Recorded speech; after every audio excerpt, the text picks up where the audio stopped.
Hi friends பார்த்தீங்கன்னா, இப்போ வந்து நமக்கு வந்து தச்சிட்ருக்கையிலே சில பேருக்கு என்ன பண்ணுவாங்க, தச்சிட்ருக்கையிலே அவங்க வந்து லைட்டாக சுருங்கி வரும். ஸோ அந்த மாதிரி கிளாத் சுருங்கி வருதுன்னு சொல்லி ஃபீல் பண்ணுவாங்க. அப்போ என்னென்னா, நமக்கு வந்து கிளாத் வந்து பிரச்சனை இல்லை.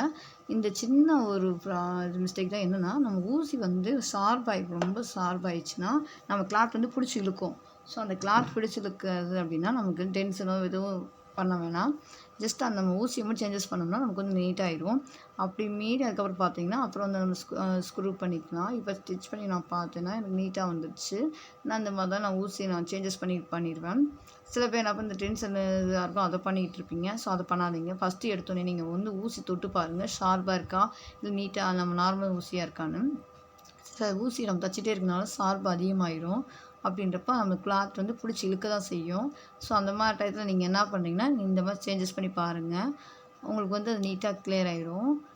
இது டென்ஷன் வந்து என்னென்னா, நமக்கு வந்து லூப் அடித்தா மட்டும் தான் அந்த டென்ஷன் அந்த ஃபங்க்ஷன் நம்ம தொட்டு பார்க்கணும்.